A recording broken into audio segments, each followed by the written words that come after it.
ಎಲ್ಲರಿಗೂ ನಮಸ್ಕಾರ. ಥಟ್ಟಂತ ಹೇಳಿ ಕ್ವಿಜ್ ಕಾರ್ಯಕ್ರಮಕ್ಕೆ ತಮಗೆಲ್ಲ ಸ್ವಾಗತ.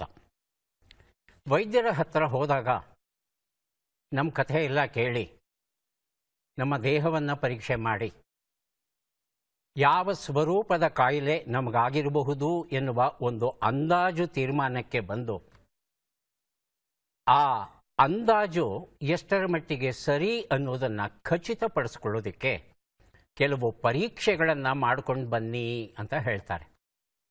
ಅದರಲ್ಲಿ ನಮ್ಮಲ್ಲಿ ಅನೇಕ ಜನ ತಪ್ಪು ತಿಳ್ಕೊಳ್ಳೋದೇ ಹೆಚ್ಚು.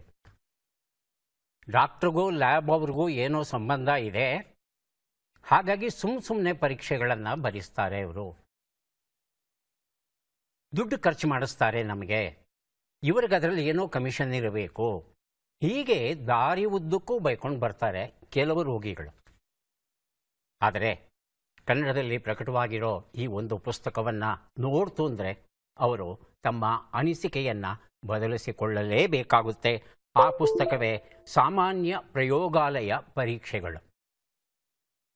ಸಾಮಾನ್ಯ ಪ್ರಯೋಗಾಲಯ ಪರೀಕ್ಷೆಗಳು ಈ ಪುಸ್ತಕವನ್ನು ಬರೆದಿದ್ದಾರೆ ಡಾಕ್ಟರ್ ವಿನಯಾ ಶ್ರೀನಿವಾಸ್ ಅವರು. ಡಾಕ್ಟರ್ ವಿನಯಾ ಶ್ರೀನಿವಾಸ್ ಅವರು ವೃತ್ತಿಯಲ್ಲಿ ರೋಗ ಲಕ್ಷಣ ಶಾಸ್ತ್ರಜ್ಞೆ, ಪ್ರವೃತ್ತಿಯಲ್ಲಿ ಲೇಖಕಿ, ಶಿವಮೊಗ್ಗದ ಪ್ರತಿಷ್ಠಿತ ಸುಬ್ಬಯ್ಯ ಸಮೂಹ ಸಂಸ್ಥೆಗಳ ಕಾರ್ಯನಿರ್ವಾಹಕ ನಿರ್ದೇಶಕರಾಗಿ ಇವರು ಸೇವೆಯನ್ನು ಸಲ್ಲಿಸ್ತಾ ಇದ್ದಾರೆ. ಇವರು ಸಾಮಾನ್ಯವಾಗಿ ವೈದ್ಯರು ಬರೆದುಕೊಡುವಂಥ ಪರೀಕ್ಷೆಗಳು ಏನಿದೆ ಅದರ ಬಗ್ಗೆ ಮಾಹಿತಿ ಕೊಡ್ತಾರೆ.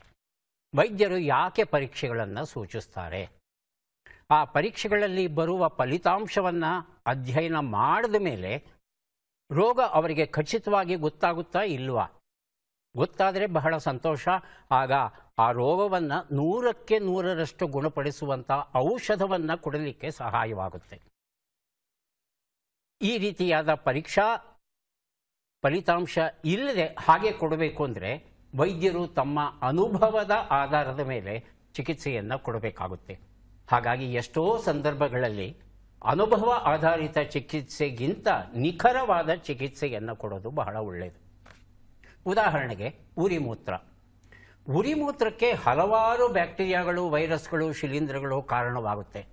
ಯಾವ ಬ್ಯಾಕ್ಟೀರಿಯಾ ನಿಮಗೆ ಉರಿಮೂತ್ರ ಕಾರಣಕ್ಕೆ ನೀವು ಉರಿಮೂತ್ರವನ್ನು ಉಂಟು ಮಾಡ್ತಾ ಇದೆ ಅನ್ನೋದನ್ನು ನಿಖರವಾಗಿ ತಿಳ್ಕೊಂಡ್ರೆ ಆ ಬ್ಯಾಕ್ಟೀರಿಯಾವನ್ನು 100ಕ್ಕೆ 100ರಷ್ಟು ನಿರ್ಮೂಲ ಮಾಡಬಹುದಾದಂಥ ಔಷಧವನ್ನು ಹುಡುಕೋದಕ್ಕೆ ವೈದ್ಯರಿಗೆ ಸುಲಭ ಆಗುತ್ತೆ. ಹಾಗಾಗಿ ದಯವಿಟ್ಟು ವೈದ್ಯರ ಬಗ್ಗೆ ವೃಥಾ ಆರೋಪವನ್ನು ಮಾಡಬೇಡಿ. ಅವರು ಯಾವುದೇ ಒಂದು ಸೂಚನೆಯನ್ನು ಕೊಟ್ಟರೂ ಅದರ ಹಿಂದೆ ಒಂದು ಕಾರಣ ಇರುತ್ತೆ. ಕಾರಣವನ್ನು ಕೇಳುವ ಹಕ್ಕು, ಸ್ವಾತಂತ್ರ್ಯ ಎರಡೂ ನಿಮಗಿದೆ. ಡಾಕ್ಟ್ರೇ, ಈ ಸ್ಕ್ಯಾನಿಂಗ್ ಮಾಡಿಸ್ಕೊಂಬನ್ನಿ ಅಂತ ಹೇಳಿದ್ದಿರಲ್ಲ, ಈ ಸ್ಕ್ಯಾನ್ ಮಾಡಿಸೋದ್ರಿಂದ ನನಗೇನು ಲಾಭ, ಮಾಡಿಸದೇ ಇದ್ದರೆ ಏನು ನಷ್ಟ, ಮುಕ್ತವಾಗಿ ಮಾತಾಡಬಹುದು ವೈದ್ಯರ ಹತ್ರ. ಅವರು ಯಾಕೆ ನಾನು ಈ ಸ್ಕ್ಯಾನಿಂಗ್ ಬರೆದಿದ್ದೇನೆ ಅನ್ನೋದನ್ನು ವಿವರಿಸಿ ಹೇಳ್ತಾರೆ.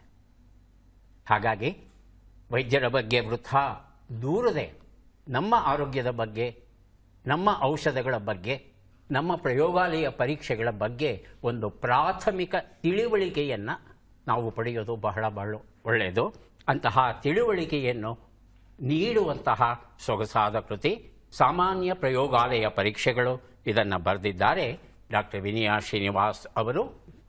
ಡಾಕ್ಟರ್ ವಿನಯಾ ಅವರನ್ನು ಅಭಿನಂದಿಸ್ತಾ ಕಾರ್ಯಕ್ರಮವನ್ನು ಆರಂಭಿಸ್ತಾ ಇದ್ದೇವೆ. ಸ್ಪರ್ಧಿಗಳ ಪರಿಚಯ. ಮೊದಲ ಸ್ಪರ್ಧಿ. ಎಲ್ಲರಿಗೂ ನನ್ನ ನಮಸ್ಕಾರಗಳು. ನನ್ನ ಹೆಸರು KM ಶ್ರುತಿ. ನಾನು ಚಿತ್ರದುರ್ಗ ಜಿಲ್ಲೆ ಹೊಳಲ್ಕೆರೆ ತಾಲೂಕು ಚಿತ್ರಹಳ್ಳಿಯಿಂದ ಬಂದಿದ್ದೇನೆ. ನಾನು ವೃತ್ತಿಯಲ್ಲಿ ಸರ್ಕಾರಿ ಹಿರಿಯ ಪ್ರಾಥಮಿಕ ಶಾಲೆಯಲ್ಲಿ ಅವರ್ಗೇರಿಯಲ್ಲಿ ಅತಿಥಿ ಶಿಕ್ಷಕಿಯಾಗಿ ಕಾರ್ಯನಿರ್ವಹಿಸುತ್ತಿದ್ದೇನೆ. ನನ್ನ ಹವ್ಯಾಸಗಳು ಸ್ಪರ್ಧಾತ್ಮಕ ಪರೀಕ್ಷೆಗಳಿಗೆ ಓದುವುದು, ಬರೆಯುವುದು ಹಾಗೂ ಯೋಗಾಭ್ಯಾಸ ಮಾಡುವುದು. ಶ್ರುತಿ ಅವರಿಗೆ ಸ್ವಾಗತವನ್ನು ಕೋರ್ತಾ ಇದ್ದೇವೆ. ಮುಂದಿನ ಸ್ಪರ್ಧಿ. ಎಲ್ಲರಿಗೂ ನಮಸ್ಕಾರಗಳು. ನನ್ನ ಹೆಸರು ಮಿತ್ತಲ್ ಜೇಡಿ. ನಾನು ಕೊಡಗು ಜಿಲ್ಲೆ ಕುಶಾಲನಗರದಿಂದ ಬಂದಿದ್ದೇನೆ.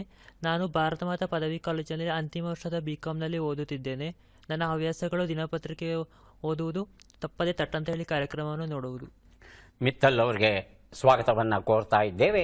ನಮ್ಮ ಮೂರನೆಯ ಸ್ಪರ್ಧಿ. ಎಲ್ಲರಿಗೂ ನಮಸ್ಕಾರ. ನನ್ನ ಹೆಸರು ಲಾವಣ್ಯ. ನಾನು ಬೆಂಗಳೂರಿನ ರಾಜಾಜಿನಗರದಿಂದ ಬಂದಿದ್ದೇನೆ. ನಾನು ಗೃಹಿಣಿ. ತಟ್ಟಂತ ಹೇಳಿ ಕಾರ್ಯಕ್ರಮಗಳನ್ನು ನೋಡುವುದು ಮತ್ತು ಸಂಗೀತ ಆಲಿಸುವುದು ನನ್ನ ಹವ್ಯಾಸ. ಲಾವಣ್ಯ ಅವರಿಗೆ ಸ್ವಾಗತವನ್ನು ಕೋರ್ತಾ ಇದ್ದೇವೆ. ಮೂವರೂ ಸಿದ್ಧವಾಗಿದ್ದರೆ ಕಾರ್ಯಕ್ರಮ ಆರಂಭಿಸೋಣ. ಮೊದಲಿಗೆ ನಿಯಮಗಳನ್ನು ಒಮ್ಮೆ ನೋಡಿಬಿಡೋಣ. ಒಟ್ಟು 10 ಪ್ರಶ್ನೆಗಳು. ಮೊದಲು ಬಜರ್ ಒತ್ತಿದವರಿಗೆ ಉತ್ತರ ನೀಡುವ ಅವಕಾಶ. ಪ್ರತಿ ಸರಿ ಉತ್ತರಕ್ಕೆ ಒಂದು ಪುಸ್ತಕ ಬಹುಮಾನ. ಆಯ್ಕೆಗಳು ಬರುವ ಮೊದಲೇ ಬಜರ್ ಒತ್ತಿ ಸರಿ ಉತ್ತರ ನೀಡಿದರೆ 2 ಪುಸ್ತಕ ಬಹುಮಾನ. 100 ಅಂಕ ಗಳಿಸಿದವರಿಗೆ ಒಂದು ಪುಸ್ತಕವನ್ನು ವಿಶೇಷ ಬಹುಮಾನವಾಗಿ ಕೊಡ್ತೇವೆ. ನಕಾರಾತ್ಮಕ ತಂತ್ರಗಳಿಗೆ ಅವಕಾಶವಿಲ್ಲ. ಕಾರ್ಯಕ್ರಮದ ಮೊದಲ ಪುಸ್ತಕ, ಮೊದಲ ಪ್ರಶ್ನೆ, ಮುಸುಕಿದಿ ಮಬ್ಬಿನಲ್ಲಿ. ಕಥೆಗಳು ಹೇಮಾ ಪಟ್ಟಣಶೆಟ್ಟಿ ಬರೆದಿರುವಂಥದ್ದು. ನಮ್ಮ ಪ್ರಶ್ನೆ, ಮೊದಲ ಪ್ರಶ್ನೆ, ಭಾರತದಲ್ಲಿ ಮುಸ್ಲಿಮರ ಆಡಳಿತವು ಬಲವಾಗಿ ಬೇರು ಬಿಡಲು ಯಾವ ಯುದ್ಧವು ಕಾರಣವಾಯಿತು? ಆಯ್ಕೆಗಳನ್ನು ನೋಡೋಣ. ತರೈನ್ 2 ಯುದ್ಧ, ಪೆಶಾವರ್ ಯುದ್ಧ, ಪಾಣಿಪಟ್ ಯುದ್ಧ. ಬಜರ್ ಒತ್ತಿದ್ದಾರೆ ಮಿತ್ತಲ್. ಪೇಶಾವರ್ ಯುದ್ಧ. ಆಯ್ಕೆ 4. ಹೇಳಿ ಎರಡನೇದಾಗಿ ಶ್ರುತಿ. ಪಾಣಿಪತ್ ಯುದ್ಧ. ಪಾಣಿಪತ್ ಯುದ್ಧ. ಆಯ್ಕೆ 4. ಹಳದಿ ಘಾಟ್ ಯುದ್ಧ. ಉತ್ತರವನ್ನು ನೋಡೋಣ. ಆದರೆ ಸರಿಯಾದ ಉತ್ತರ ತರೈನ್ 2 ಯುದ್ಧ ಆಗಿತ್ತು. 1192ರಲ್ಲಿ ಮಹಮ್ಮದ್ ಗೋರಿ ಹಾಗೂ ರಜಪೂತರ ಸೈನ್ಯವನ್ನು ಮುನ್ನಡೆಸಿದ ಪೃಥ್ವಿರಾಜ ಚೌಹಾಣ್ ಇವರಿಬ್ಬರ ನಡುವೆ ತರೈನ್ ಅನ್ನೋ ಸ್ಥಳದಲ್ಲಿ 2ನೆಯ ಬಾರಿಗೆ ಯುದ್ಧ ನಡೆಯುತ್ತೆ. ಪೃಥ್ವಿರಾಜ್ ಕಡೆ 1,20,000 ಸೈನಿಕರು ಇದ್ದರೆ 3 ಲಕ್ಷ ಸೈನಿಕರು ಇರ್ತಾರೆ ಘೋರಿ ಜೊತೆ. ಯುದ್ಧ ನಡೆಯುತ್ತೆ. ಯುದ್ಧದಲ್ಲಿ ನಮ್ಮವರೇ ಮಾಡುವಂಥ ಕೆಲವು ತಪ್ಪುಗಳ ಕಾರಣ ಪೃಥ್ವಿರಾಜ್ ಸೆರೆ ಸಿಗ್ತಾನೆ. ಆ ಪೃಥ್ವಿರಾಜನನ್ನು ಸೆರೆ ಹಿಡಿದು ಬಹಳ ಬಹಳ ಬಹಳ ಅವಮಾನಕರ ರೀತಿಯಲ್ಲಿ ಆತನನ್ನು ನಡೆಸಿಕೊಂಡು ಆತನ 2 ಕಣ್ಣುಗಳನ್ನು ಕಿತ್ತು ಹಾಕಿ ಕೊನೆಗೆ ಶಿರಚ್ಛೇದನವನ್ನು ಮಾಡ್ತಾರೆ. ಒಂದು ಸಲ ರಜಪೂತರ ಈ ಬಲವಾದ ಗೋಡೆ ಏನಿತ್ತು ಅದು ನಿವಾರಣೆ ಆದ ಕೂಡಲೇ ಮುಸ್ಲಿಮರು ಭಾರತವನ್ನು ಪ್ರವೇಶಿಸೋದು ಬಹಳ ಸುಲಭವಾಗುತ್ತೆ. ಈ ಒಂದು ಯುದ್ಧ ನಿರ್ಣಾಯಕ ಯುದ್ಧವಾಗುತ್ತೆ. ಇದಾದ ಮೇಲೆ ಮುಸ್ಲಿಮರು ಪದೇ ಪದೇ ಪದೇ ಬಂದು ಭಾರತದಲ್ಲಿ ನೆಲೆಸ್ತಾ ಹೋಗ್ತಾರೆ. ಅವರನ್ನು ನಿಗ್ರಹಿಸೋದು ಬಹಳ ಬಹಳ. ಮುಂದಿನ ಪುಸ್ತಕ ಮತ್ತು ಪ್ರಶ್ನೆ, ಮನ್ವಂತರ ಕಥಾ ಸಂಕಲನ, ಮಂಗಳಾ ಪ್ರಸಾದ್ ಬರೆದಿರುವಂಥದ್ದು. ಪ್ರಶ್ನೆ, ಪೃಥ್ವಿರಾಜ ಚೌಹಾಣನ ನೆಚ್ಚಿನ ಕವಿ ಹಾಗೂ ಆಪ್ತ ಸಲಹೆಗಾರ ಯಾರು? ಆಯ್ಕೆಗಳನ್ನು ನೋಡೋಣ. ತುಳಸಿದಾಸ್, ಸೂರಜ್ ಬರ್ದಾಯಿ, ಜಯದೇವ್, ಚಾಂದ್ ಬರ್ದಾಯಿ. ಮೊದಲಿಗೆ ಶ್ರುತಿ, ಆನಂತರ ಮಿತ್ತಲ್. ಚಾಂದ್ ಬರ್ದಾಯಿ. ಚಾಂದ್ ಬರ್ದಾಯಿ. ಆಯ್ಕೆ 4. ಮಿತ್ತಲ್. ತುಳಸಿದಾಸ್. ತುಳಸಿದಾಸ್. ಉತ್ತರವನ್ನು ನೋಡೋಣ. ಚಾಂದ್ ಬರ್ದಾಯಿ ಉತ್ತರ ಸರಿಯಾಗಿದೆ.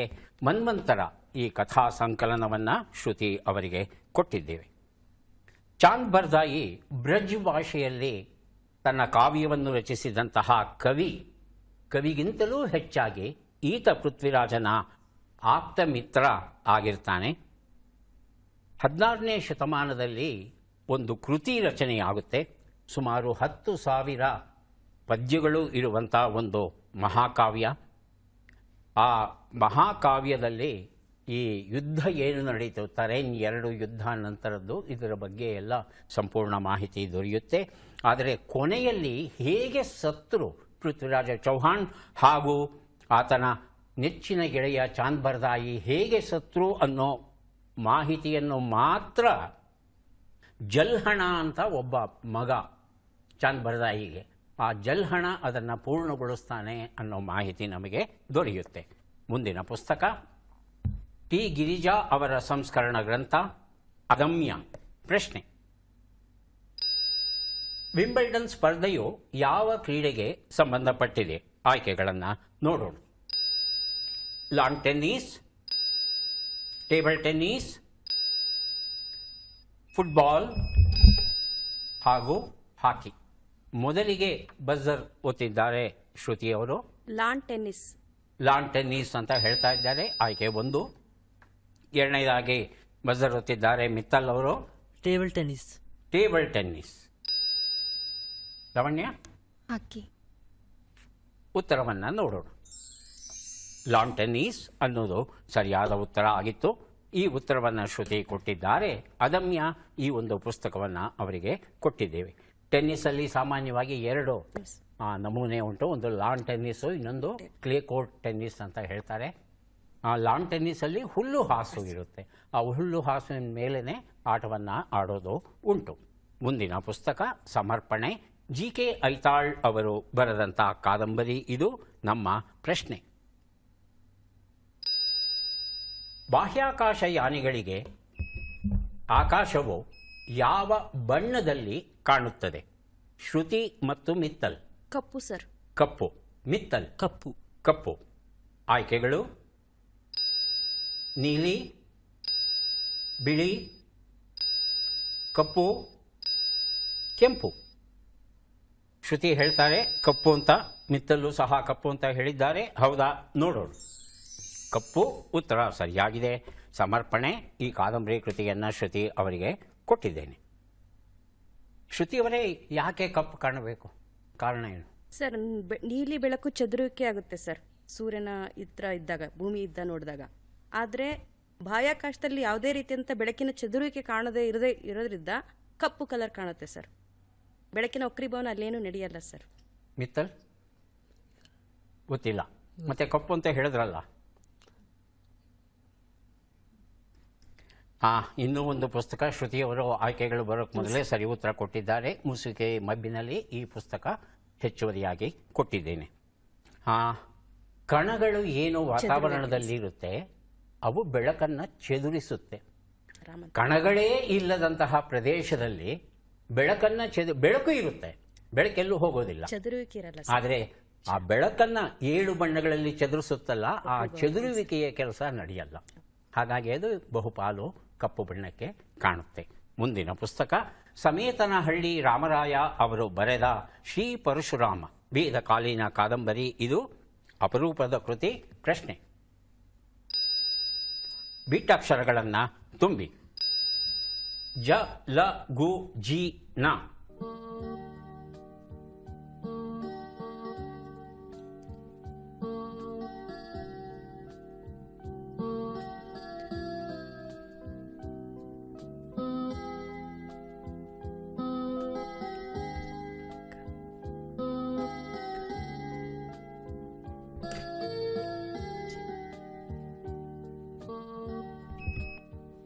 ಜನಲಗದ ಗುಣವೇ ಜೀವನ.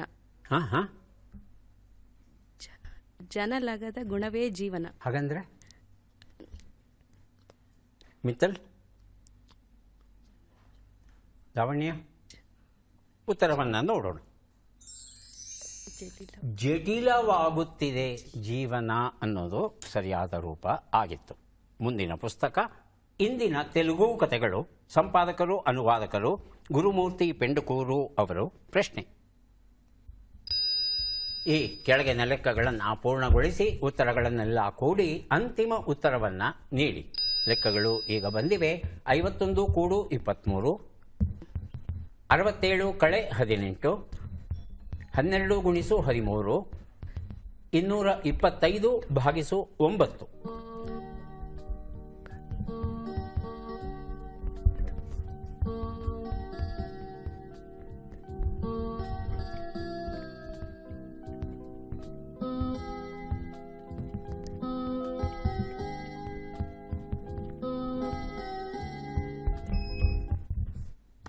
ಮಿತ್ತಲ್ ಅಂತಿಮ ಉತ್ತರ 302 ಸರ್.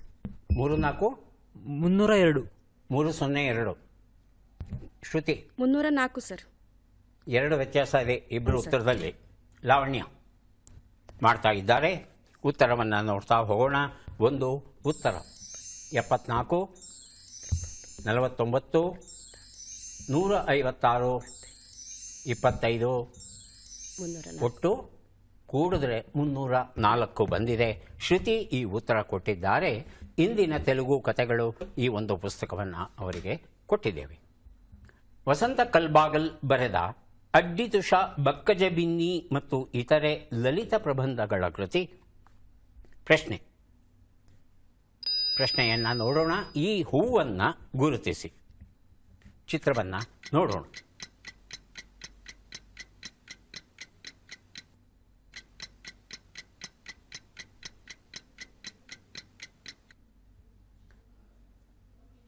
ಆಯ್ಕೆಗಳನ್ನು ನೋಡೋಣ. ದೇವಕಣಗಿಲು, ಚಂದ್ರಪಾದ, ಲೋಳೇಸರ, ಅಗ್ನಿಶಿಖೆ.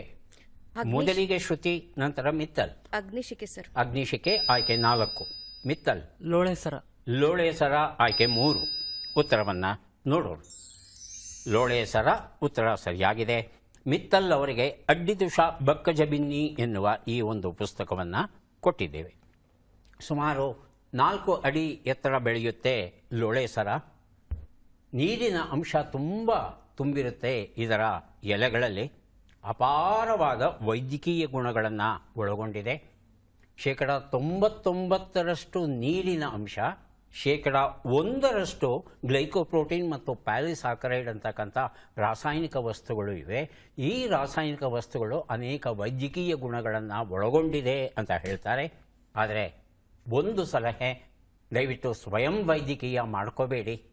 ಇದರ ಬಗ್ಗೆ ತಿಳಿದವರು ಯಾರಿರ್ತಾರೋ ಅವರ ಸಹಾಯದಿಂದ ಈ ಒಂದು ಗಿಡವನ್ನು ಔಷಧದ ರೂಪದಲ್ಲಿ ಬಳಸಬಹುದು ತಾವು. ಮುಂದಿನ ಪುಸ್ತಕ ಆವರ್ತ, ಆಶಾ ರಘು ಬರೆದಿರುವಂಥದ್ದು. ಪ್ರಶ್ನೆಯನ್ನು ನೋಡೋಣ. ಈ ಅಕ್ಷರಗಳನ್ನು ಸರಿಯಾಗಿ ಜೋಡಿಸಿ. ಅಕ್ಷರಗಳು ಮಾ, ಆಹಾ. ಮೊದಲಿಗೆ ಮಿತ್ತಲ್, ನಂತರ ಶ್ರುತಿ. ಮಾಡಿದುಣ್ಣೋ ಮಾರಾಯ. ಮಾಡಿದುಣ್ಣೋ ಮಾರಾಯ ಅಂತಿದ್ದಾರೆ. ಹೌದಾ ಶ್ರುತಿ ಅವರೇ? ಮಾಡಿದುಣ್ಣೋ ಮಾರಾಯ ಸರ್. ಹೌದಾ ಲಾವಣ್ಯ? ಅದೇ ಸರ್. ಸರಿಯಾಗಿದೆ. ಉತ್ತರವನ್ನು ನೋಡೋಣ. ಮಾಡಿದುಣ್ಣೋ ಮಹಾರಾಯ ಉತ್ತರ ಸರಿಯಾಗಿದೆ. ಆವರ್ತ, ಆಶಾ ರಘು ಅವರು ಬರೆದಂಥ ಕಾದಂಬರಿ ಪುಸ್ತಕವನ್ನು ಮಿತ್ತಲ್ ಅವರಿಗೆ ಕೊಟ್ಟಿದ್ದೇವೆ. ಈಗ 3 ಪುಸ್ತಕವನ್ನು ಕೊಡೋಕೆ ನಾವು ಸಿದ್ಧವಾಗ್ತಾ ಇದ್ದೇವೆ. ಪದಬಂಧ ಬಂದಿದೆ. ಸುಳುಹುಗಳನ್ನು ನೋಡೋಣ. ಸುಳುಹುಗಳು: ಕಟ್ಟುನಿಟ್ಟಾಗಿ ಆಚರಿಸುವ ಉಪವಾಸ, ಸೌಟು, ಸ್ಪರ್ಧೆ, ವಾದಕ್ಕೆ ನೀಡುವ ಕರೆ, ಆಹ್ವಾನ.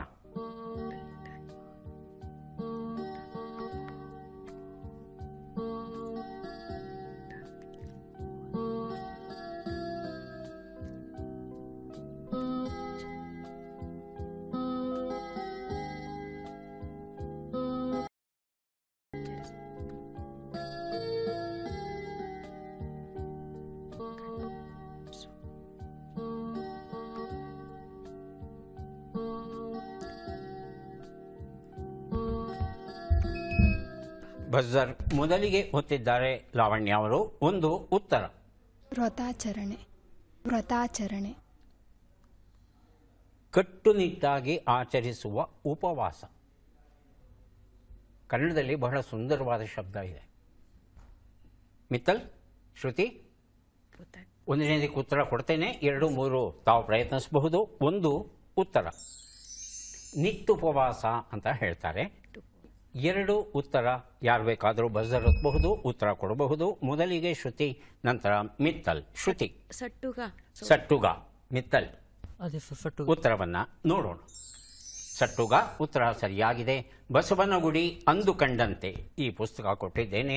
3 ಉತ್ತರ ಯಾರು ಬೇಕಾದರೂ ಬಜರ್ ಒತ್ತಿ. ಮಿತ್ತಲ್. ಸವಾಲು. ಸವಾಲು ಅಂತಲ್ಲ, ಪರೀಕ್ಷೆ ಮಾಡ್ಬೋದಾ? ಪರೀಕ್ಷಿಸೋಣ. ಸವಾಲು ಉತ್ತರ ಸರಿಯಾಗಿದೆ. ಕಾರುಗಳ ಬಗ್ಗೆ ತಿಳಿಯಬೇಕಾದ ಮಾಹಿತಿಗಳು, ವೀರೇಶ್ ಬಿ ಬರೆದಂಥ ಪುಸ್ತಕ ಮಿತ್ತಲ್ ಅವರಿಗೆ ಕೊಟ್ಟಿದ್ದೇವೆ.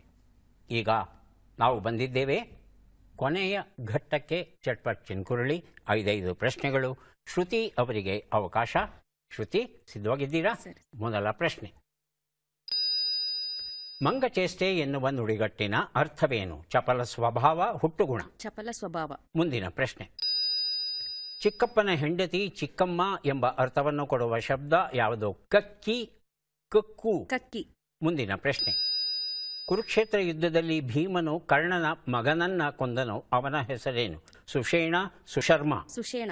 ಮುಂದಿನ ಪ್ರಶ್ನೆ: ಈ ಗಾದೆಯನ್ನು ಪೂರ್ಣಗೊಳಿಸಿ. ಅರಸನ ಕುದುರೆ.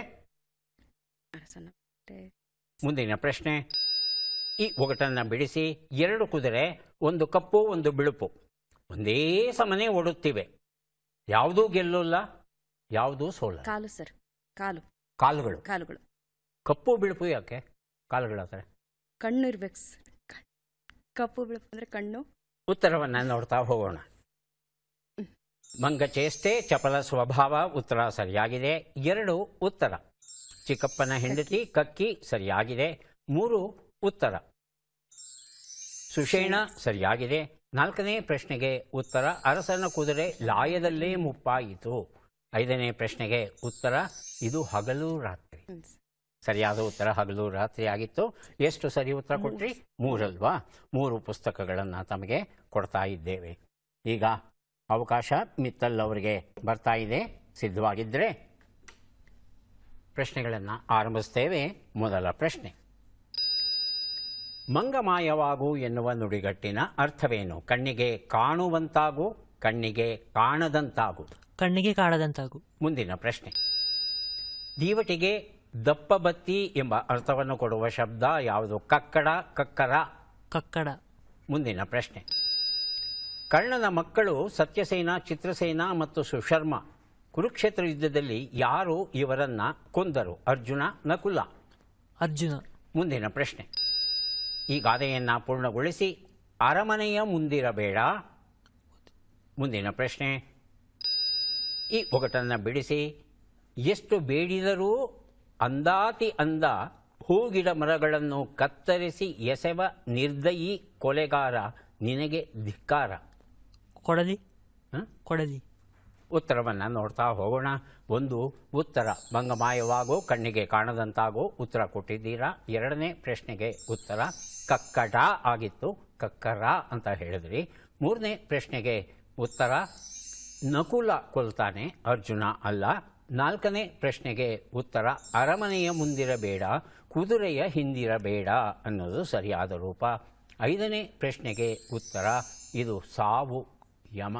ಸಾವಿನ ಬಗ್ಗೆ ಎಷ್ಟು ಪ್ರಾರ್ಥನೆ ಮಾಡಿದ್ರೂ ಸಾವು ಬಂದಾಗ ಹೋಗಲೇಬೇಕು. ಹಾಗಾಗಿ ಅವನಿಗೆ ಧಿಕ್ಕಾರ ಅಂತ ಹೇಳ್ತಾನೆ ನಮ್ಮ ಜಾನಪದ ಕವಿ. ಎಷ್ಟು ಸರಿ ಉತ್ತರ ಕೊಟ್ರಿ? ಒಂದೇ ಅಲ್ವಾ? 2 ಸರಿ ಉತ್ತರ ಕೊಟ್ಟಿದ್ದೀರಿ. 2 ಪುಸ್ತಕಗಳನ್ನು ತಮಗೆ ಕೊಟ್ಟಿದ್ದೇವೆ. ಲಾವಣ್ಯ ಅವರು ಸಿದ್ಧವಾಗಿದ್ದರೆ ಮೊದಲ ಪ್ರಶ್ನೆಯನ್ನು ಕೇಳ್ತೇವೆ. ಮೊದಲ ಪ್ರಶ್ನೆ, ಮಂಗಮುಷ್ಟಿ ಎನ್ನುವ ನುಡಿಗಟ್ಟಿನ ಅರ್ಥವೇನು? ಹಿಡಿದ ಹಠವನ್ನು ಬಿಡು, ಹಿಡಿದ ಹಠವನ್ನು ಬಿಡದಿರು. ಹಿಡಿದ ಹಠವನ್ನು ಬಿಡದಿರು. ಎರಡನೇದ? ಮೊದಲನೇದ? ಎರಡನೇದು. ಮುಂದಿನ ಪ್ರಶ್ನೆ, ಹಳದಿ ಹೂವು ಬಿಡುವ ಮರ ಎಂಬ ಅರ್ಥವನ್ನು ಕೊಡುವ ಶಬ್ದ ಯಾವುದು? ಕಕ್ಕ, ಕಕ್ಕೆ. ಕಕ್ಕೆ.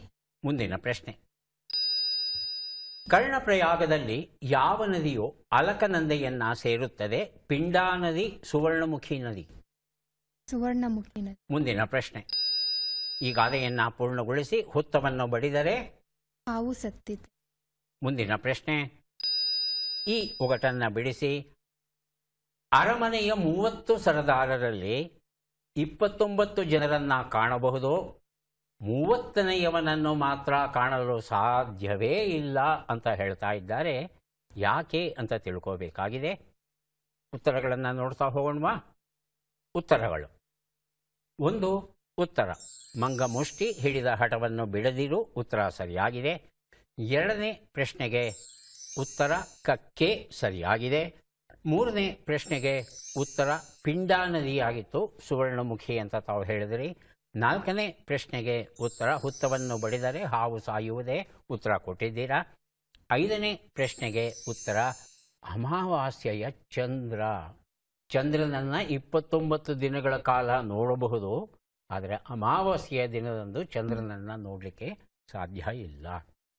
ಎಷ್ಟು ಸರಿ ಉತ್ತರ ಕೊಟ್ರಿ? 3 ಅಲ್ವಾ? 3 ಪುಸ್ತಕಗಳನ್ನು ತಮಗೆ ಕೊಡ್ತಾ ಇದ್ದೇವೆ. ಈಗ ಯಾರಿಗೆ ಎಷ್ಟು ಪುಸ್ತಕಗಳು ಬಂದಿವೆ ಅದನ್ನು ನೋಡುವ ಸಮಯ ಈಗ ಬಂತು. ಶ್ರುತಿ ಅವರಿಗೆ ದೊರೀತಾ ಇದೆ. ಒಟ್ಟು 3, 6, 9 ಪುಸ್ತಕಗಳು ದೊರೀತಾ ಇವೆ. ಇನ್ನೊಂದು ಪುಸ್ತಕ ತಗೊಂಡಿದ್ದಿದ್ರೆ ನಮಗೆ ಬಹಳ ಖುಷಿ ಆಗ್ತಾ ಇತ್ತು. ಇದೇನು ಕಡಿಮೆ ಸಾಧನೆ ಅಲ್ಲ. 9 ಪುಸ್ತಕಗಳು ಸ್ವೀಕರಿಸಿ ಅಭಿನಂದನೆಗಳು. ಮಿತ್ತಲ್ ಅವರಿಗೆ ದೊರೀತಾ ಇದೆ 3, 2, 5 ಪುಸ್ತಕ ಸ್ವೀಕರಿಸಿ ಅಭಿನಂದನೆಗಳು.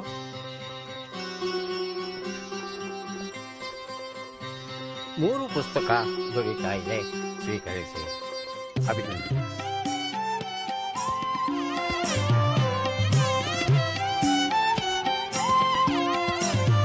ಮತ್ತೆ ಭೇಟಿಯಾಗೋಣ. ನಮಸ್ಕಾರ.